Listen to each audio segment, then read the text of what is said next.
आज हम district series का पार्ट 9 कर रहे हैं जिसमें हम पढ़ेंगे रुद्रप्रयाग। तो आज चलो पढ़ते हैं। तो अब हम नाम की बात करते हैं कि रुद्रप्रयाग है क्यों। तो महाभारत काल में रुद्रप्रयाग को बोला जाता था रुद्रावत। क्या बोला जाता था? रुद्रावत। और प्राचीन नाम जो कि एग्ज़ाम में बहुत बार पूछा गया है कि रुद्रप्रयाग का प्राचीन नाम क्या है, तो क्या है? पुनाड़ है।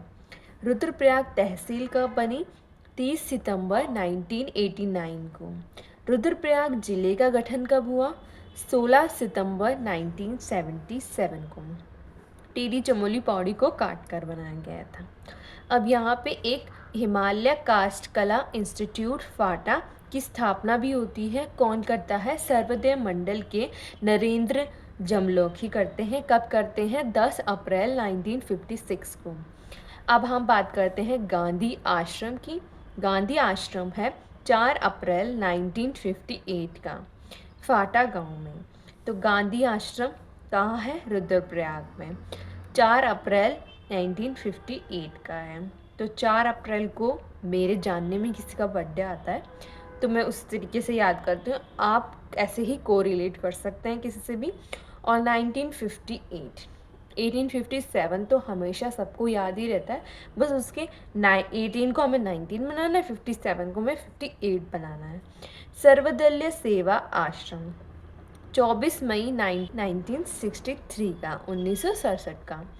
किसकी किसकी अध्यक्षता में ये बना? मान सिंह रावत की अध्यक्षता में ये बना। श्री केदारनाथ सनातन धर्म संस्कृत विद्यालय ऊखीमठ है, 1924 का है ये। तो केदारनाथ सनातन धर्म है तो रुद्रप्रयाग में तो होगा ही, और कहाँ है? ऊखीमठ, 1924 का। रावल पुजारी नीलकंठ लिंग द्वारा यहाँ पे पूजा की जाती है। फिर करते हैं रुद्रप्रयाग नगर पंचायत। नगर पंचायत ये बनी 2002 में और नगर पालिका बनी 2006 में। इसकी जोग्राफिकल हम देख लेते हैं सिचुएशन ये है किस तरीके से। तो ये हमारा रुद्रप्रयाग गढ़वाल मंडल का एक डिस्ट्रिक्ट है। उत्तर में है, उत्तर में लगता है उत्तरकाशी, और पश्चिम में लगता है टिहरी, दक्षिण में लगता है पौड़ी, और इधर से लगता है चमोली पूर्व से। और ये इसके कुछ यहाँ ज़्यादातर आपको मंदिर देखने के लिए मिलेंगे, जैसे कि आ गया वसु केदार, त्रिजुगी नारायण, केदारनाथ, ठीक है, ऐसे अगस्त मुनि, ये सब हैं इम्पोर्टेंट रिलीजियस सेंटर्स। अब आते हैं कुल क्षेत्रफल के बारे में। तो 1984, ऐसा लग रहा है कि हम कोई ईयर याद कर रहे हैं, तो यही इसी का एरिया है। 1984 किलोमीटर स्क्वायर क्या है? इसका एरिया है। और राज्य के 4 जनपदों में एक है, ठीक है। 1 2 3 4, मतलब 4 जनपदों से ये घिरा हुआ है राज्य के, ठीक है। और मतलब कि ये एक अंदर जिसे बोलते हैं इंटीरियर डिस्ट्रिक्ट है, वो है रुद्रप्रयाग। अब पढ़ेंगे हम इसकी ज्योग्राफी। तो ज्योग्राफी में सबसे पहले पढ़ते हैं ताल। तो सबसे इम्पॉर्टेंट और जो हमेशा चर्चा में बना रहता है, जब केदारनाथ बाढ़ आई थी तो चौराबाड़ी ताल तो क्या कोई भी नहीं भूल सकता है। तो चौराबाड़ी ताल जो है, इसे क्या कहते हैं? गांधी सरोवर। गांधी सरोवर क्यों कहते हैं सबको पता है, क्योंकि यहाँ पे 1948 में गांधी जी की अस्थियाँ यहीं विसर्जित की गई थी, ठीक है। और ये क्या है? अंडाकार है। कैसा है? अंडाकार, यानी कि ओवल शेप का है ये। 16-17 जून 2013 को चौराबाड़ी ताल के टूटने के कारण केदारनाथ आपदा आती है। तो जब चौराबाड़ी ताल टूटता है तो यहाँ पे आपदा आती है, ठीक है। इसे हिमालय सुनामी के नाम से जाना जाता है। किससे? केदारनाथ जो बाढ़ आई थी उसे किस नाम से जाना जाता है? हिमालय सुनामी के नाम से जाना जाता है। और इसे सरवरी ताल भी कहते हैं। तो कितने नाम हो गए चौराबाड़ी ताल के? मतलब टोटल 3 हो गए, एक चौराबाड़ी ताल, गांधी सरोवर और एक सरवरी ताल, ठीक है। अन्य तालों की बात करें तो है देवरिया ताल। देवरिया ताल इसे पुराणों में इंद्र सरोवर कहा गया है, ये भी इम्पॉर्टेंट हो जाता है। फिर आते हैं बधानी ताल। बधानी ताल है रंग बिरंगे मछलियों के लिए प्रसिद्ध है। ये आप रहने दे सकते हैं, लेकिन आपको इतना पता होना चाहिए बधानी ताल कहाँ है? रुद्रप्रयाग में। फिर आते हैं भैंक ताल। भैंक ताल जो है ये भी अंडाकार शेप का है, और और अन्य तालों की बात करें, सुखदी ताल, पाया ताल, बनिया कुंड और नदी कुंड, ये कुछ अन्य हैं। अब आते हैं वासुकी ताल, ये दोनों रुद्रप्रयाग प्लस टिहरी में लगता है और ये लाल पानी वाला ताल है, लाल पानी वाला ताल है, ठीक है। फिर आ जाते हैं ग्लेशियर्स। तो दो प्रमुख ग्लेशियर हैं इसके, केदारनाथ ग्लेशियर और चौराबाड़ी ग्लेशियर। और कुंड की बात करें, कुंड में आता है गौरी कुंड, भौरी, अमोला कुंड, ये दोनों ही गर्म कुंड हैं, ठीक है। और जो केदारनाथ के पास वाले कुंड हैं वो है रेतस कुंड, हंस कुंड, उदक कुंड, अमृत कुंड, ठीक है। अब हम इसे कैसे याद करेंगे, इसकी ट्रिक बनाते हैं। चलो देखो, रेतस से हम रेत ट्रिक बनाएंगे, हंस से हंस पंक्षी ले लेंगे, उदक से हम उदक जो कुंड है वो हम रेत, हंस, उदक और अमृत, इस तरीके से हम इसे याद कर लेंगे, ठीक है। आप हमें याद क्या करना है, देखो रेत है, केदारनाथ के पास रेत है, उसमें बैठा है हंस, हंस बैठा है और उसको पानी दिख रहा है, जो उसके लिए क्या है, अमृत है, क्योंकि बहुत ज़्यादा बर्फ़ होती है ना यहाँ पर, तो अमृत है उसके लिए। अच्छा, उदक, उदक यानी कि उछल उछल के वहाँ पर जा रहा है, तो आप इसे कुंड याद कर सकते हैं, ठीक है। अब आते हैं ग्लेशियर तो हो गए थे, गुफाएं। एक है इसमें ब्रह्मा गुफा, भीम गुफा, कोटेश्वर गुफा और ध्यान गुफा। अब हम देखते हैं कि कोटेश्वर, आपको पता है भीम। अब आते हैं कोटेश्वर गुफा के बारे में। कोटेश्वर गुफा की बात करें, देखो गुफा अगर पूछा जाएगा तो ये रुद्रप्रयाग में है, लेकिन अगर बांध पूछ लिया, डैम पूछ लिया, तो डैम कहाँ है, टिहरी, जो कि किस नदी पे है, भागीरथी नदी पे है। 400 मेगावाट का है ये परियोजना। ये हमें ये क्वेश्चन भी पूछा गया है प्रीवियस ईयर्स में, यूके SSSC और UPSC में, कि कोटेश्वर बांध किस नदी पर है, तो किस नदी पर है, भागीरथी में, और ये टिहरी में है, ठीक है। अब आ जाते हैं बुग्याल के बारे में। बुग्याल यानी कि हमारे वो एरिया जहाँ पे गायें, मतलब एक ऐसा एरिया जहाँ पे ज़्यादा पेड़ नहीं है, ये मैदानी घास वाले इलाके हैं। तो यहाँ पे है खाम मन्नी बुग्याल, बूढ़ा बंद महेश्वर बुग्याल, कसनी बुग्याल। कसनी बुग्याल इम्पॉर्टेंट है, केदारनाथ बुग्याल आइडिया लग जाएगा, अली बुग्याल इम्पॉर्टेंट है जो कि रुद्रप्रयाग प्लस चमोली में है, बर्मी बुग्याल इम्पॉर्टेंट है, चोपता बुग्याल इम्पॉर्टेंट क्यों है, क्योंकि इसे उत्तराखंड का मिनी स्विट्ज़रलैंड कहा जाता है, और तुंगनाथ बुग्याल, ठीक है। अब पढ़ते हैं रुद्रप्रयाग के प्रमुख मंदिर, और सबसे पहले पढ़ेंगे केदारनाथ।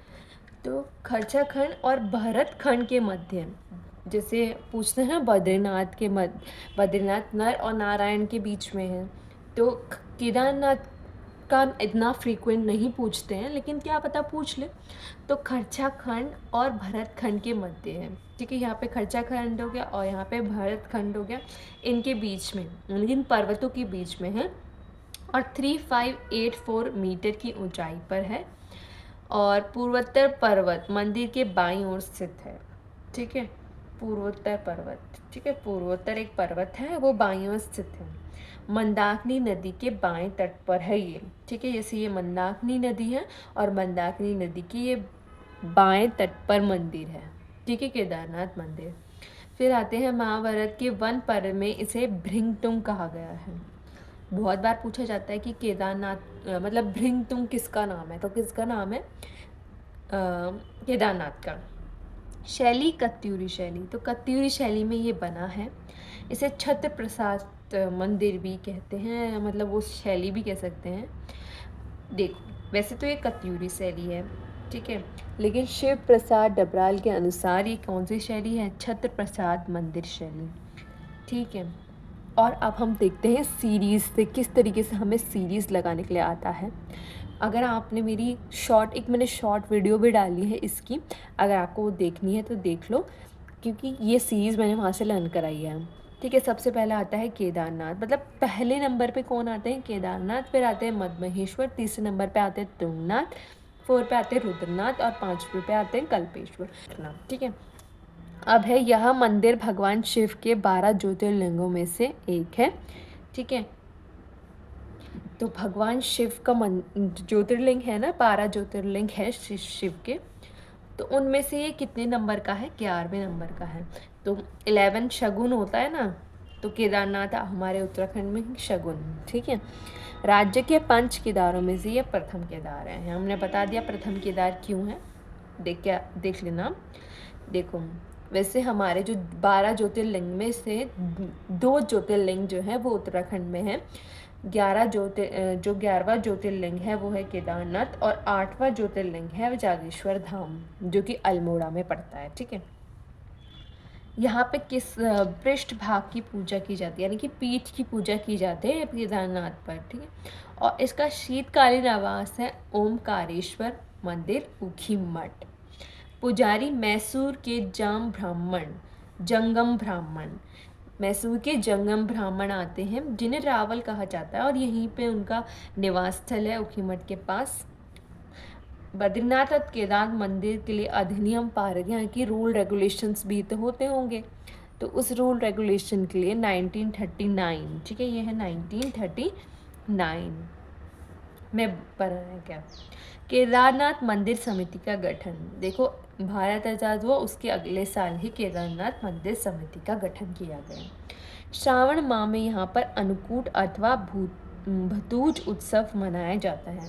तो बोलेंगे अन्नकूट और भतूज उत्सव कहाँ मनाया जाता है, रुद्रप्रयाग में, वो भी कहाँ, केदारनाथ में। अब ये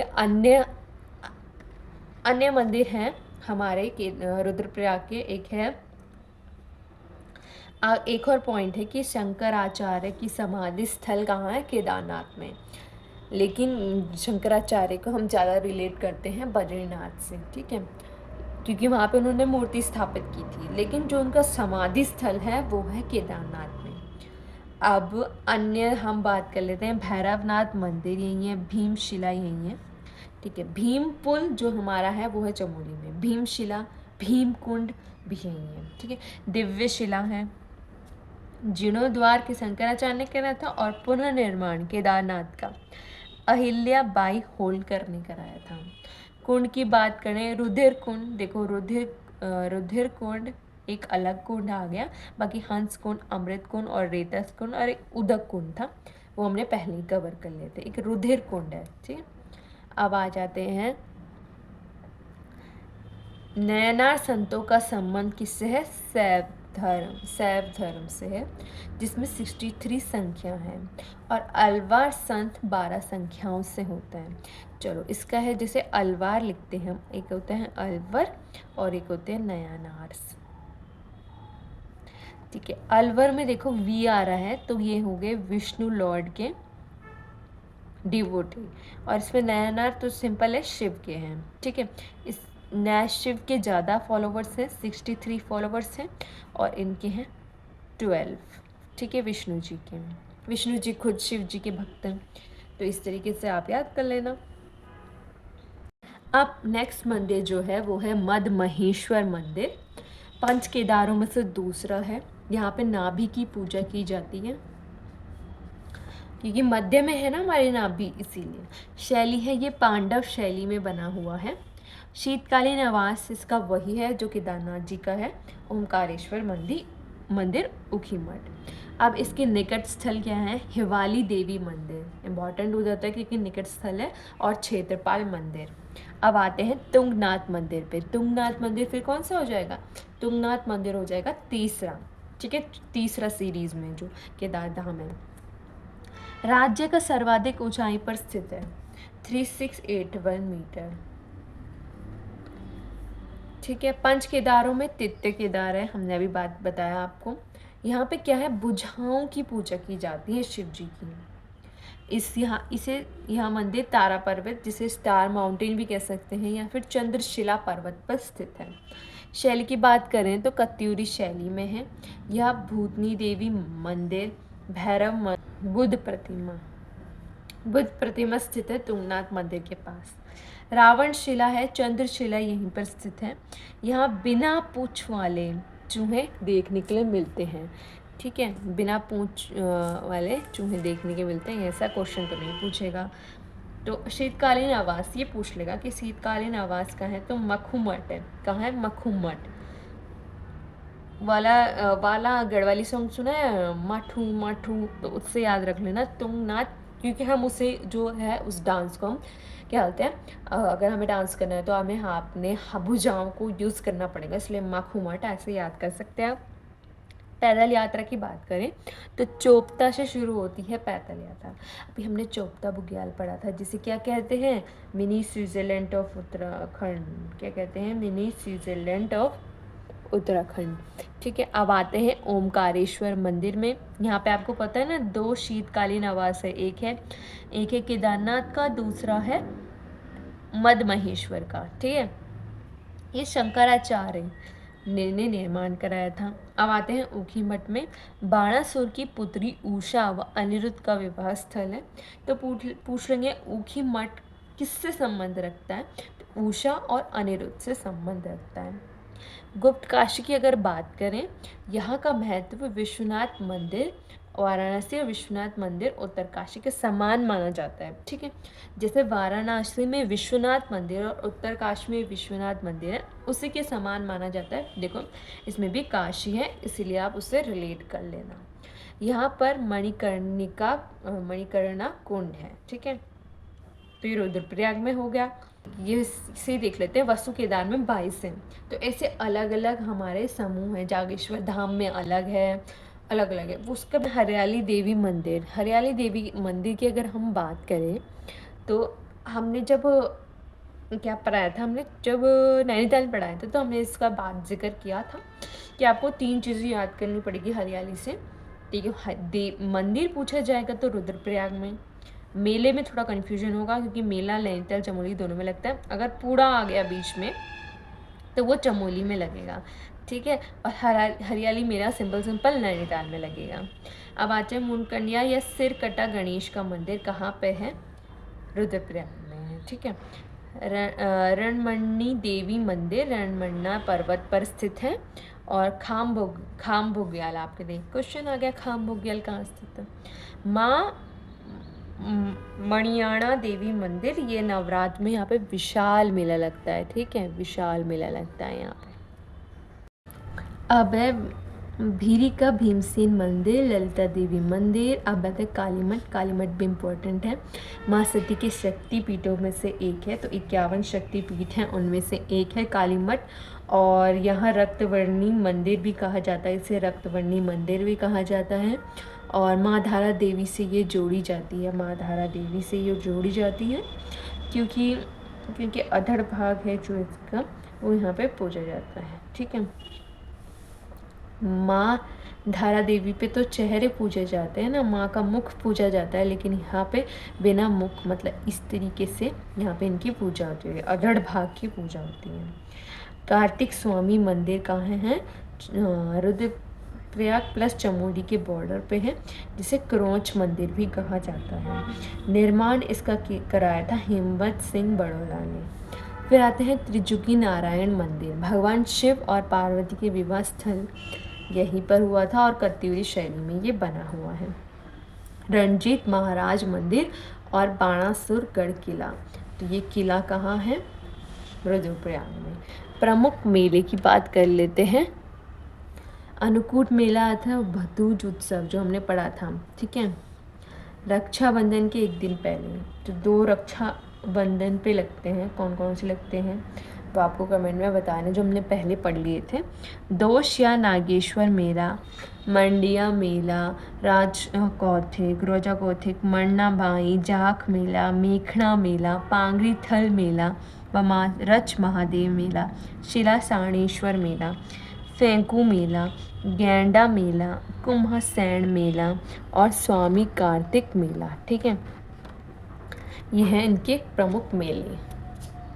अब कुछ अन्य जो इम्पोर्टेंट पॉइंट हैं, राज्य का सबसे कम जनसंख्या किस डिस्ट्रिक्ट में है, वो है रुद्रप्रयाग। कम उद्योगों वाला, जब यहाँ पे इंडस्ट्रियल एरियाज भी कम हैं। और पगडंडियों पर्यटन विकास मेला यहीं पे लगता है, कहाँ है, पटागढ़िया पर्यटन विकास मेला। अब दुगल बिट्टा क्या है, औली के तर्ज पर विकसित किया जा रहा है, प्राकृतिक सौंदर्य हेतु प्रसिद्ध है। ये प्राकृति यानी कि एक पर्टिकुलर प्लेस है। ये उत्तराखंड में सबसे आयु कम सबसे कम आयु थी माउंट एवरेस्ट फतह करने वाली जो व्यक्ति थी वो थी नूतन वशिष्ठ। वशिष्ठ है अपने आप में। तो ये रुद्रप्रयाग से संबंधित है। अगर हम प्रशासनिक इकाई की बात करें तो विकास खंड है इसके 3, तहसील है 4, विधानसभा क्षेत्र है 2 और 122 है जनघनत्व। लिंग अनुपात की बात करें तो बहुत अच्छा है, 1114 है। राज्य में सबसे दूसरा सर्वाधिक है, तो सबसे पहला कौन सा होगा आप कमेंट करके बताना। साक्षरता है 81.03% और पुरुष साक्षरता में अग्रणी जनपद है। सबसे ज़्यादा पढ़े लिखे पुरुष कहाँ मिलेंगे आपको? रुद्रप्रयाग में मिलेंगे, जबकि महिला है 70%। चलो इसके लिए आज के लिए रुद्रप्रयाग कंप्लीट होता है। मिलेंगे नेक्स्ट वीडियो में।